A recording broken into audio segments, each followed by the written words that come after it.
One person alone on a tropical island for 30 days with no food and no water. With the right gear and a bit of ingenuity, I can survive.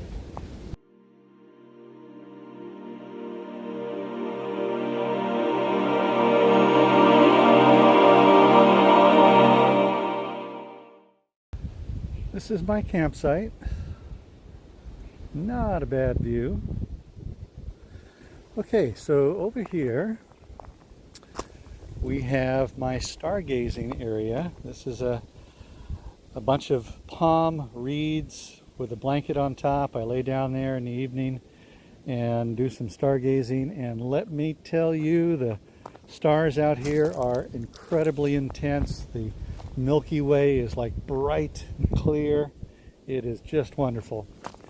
Here's my tent. I don't like sleeping in there, but I do. My sleeping mat. My solar panel. All the cameras that I have and all the devices need power. I don't have a million batteries, so I create power from the sun for free. Quite nice. Over here is my water collection system. This is a tarp. I've weighted it with rocks there in the middle. That creates a depression in the center of the tarp, which funnels the water down into a collection bucket. I found 2 beat up, full of holes and cracks, buckets on the ocean side of this motu, and reconstituted them and put some plastic in there so that it would retain water. I mean, look at these things. Doesn't even have a bottom. But it holds water.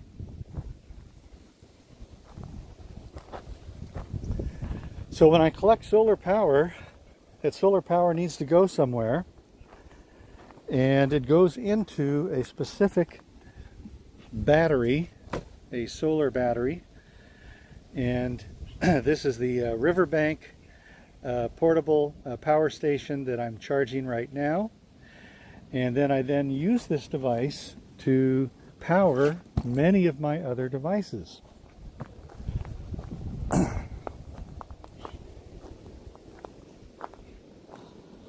This is my closet. All of my garments. This is my water filtration system.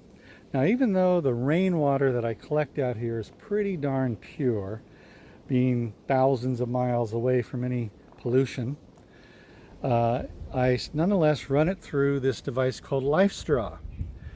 And it's a gravity-fed system, so it drips water down this tube, and it goes through a filter, and before I know it, I've got 5 liters of water in that bottle, all purified, safe to drink no matter what. That's pretty cool, and it's effortless for me. I created this shelf here. It is absolutely critical to be somewhat organized and to get things off the ground. Every night here, the ground becomes alive with critters, hermit crabs especially. So you need to get everything off the ground and be organized, because if you set something down out here, it's gone. You're not going to find it again.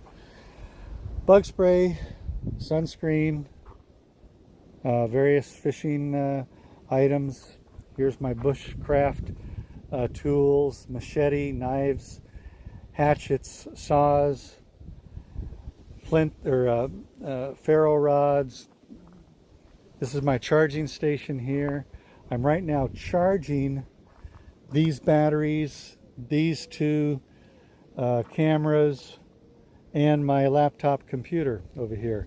But you can see all the devices that need power. I've got my drone there, the batteries of the drone, the controller of the drone, 4 cameras here, the phone that I'm recording this on now, 2 lights here, and my headlamp. A lot of stuff. A couple other really critical items here. This device here, it's called Zoleo, and it's my satellite communication system. So even though there's obviously no internet here, I Bluetooth between my phone and this device. That device looks up at the satellite system, and so I can send emails and text messages out to those who I want to send a message to. There's also an SOS button there, you can see on the front. And so if I were to get in some trouble, I can press that SOS button and help is on the way. My GPS coordinates are known to this exact spot. And so a crew would be out here to save me from whatever peril I might have gotten into. Down here is my kayak, inflatable kayak. This is a better view of my kayak. Allows me to do some exploring of the other motus in the area and to find some better fishing grounds. My kitchen. Got a crab last night, gonna cook him up for lunch. Here is my stove. Really cool little stove. Uses very little wood, but can boil a pot of water in just a couple minutes. And cook meals, fry fish, whatever I needed to do. It's pretty awesome. But there is an abundance of fuel here on the island. But wait, there's more. It is absolutely essential to be able to relax and rest on this island. But let me tell you, I work hard every day. I've got things that need to be built. I've got things that I'm always improving upon. I'm hunting for crabs or fishing. I'm snorkeling, spearfishing. I'm out in the kayak. I'm doing all kinds of things. It requires a lot of energy. Not to mention searching for food and water all the time, a continuous thing. So I've built in a few creature comforts that are not extras. They are absolutely essential.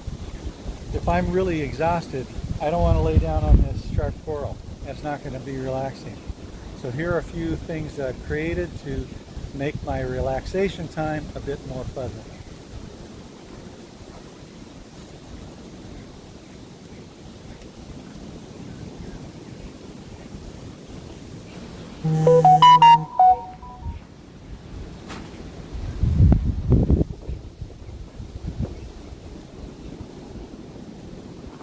Well, there you have it.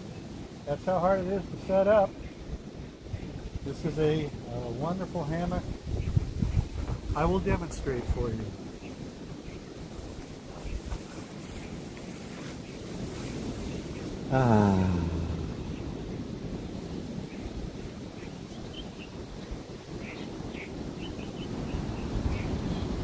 Just taking a load off your feet and being able to completely let go in a very comfortable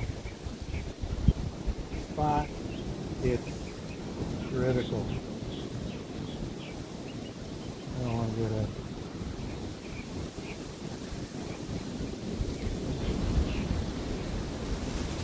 Pretty cool, eh?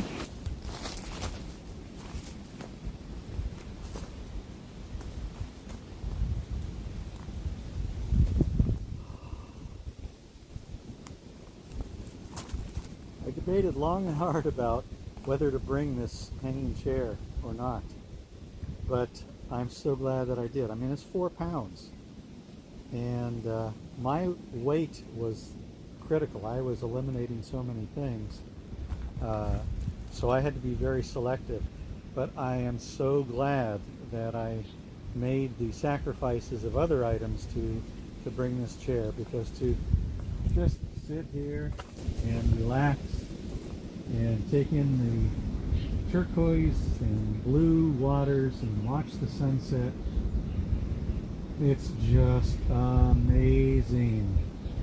And I can just chill and catch my breath, and that's often what I do when I come to this chair. Is I just need to sit down and take a load off my feet.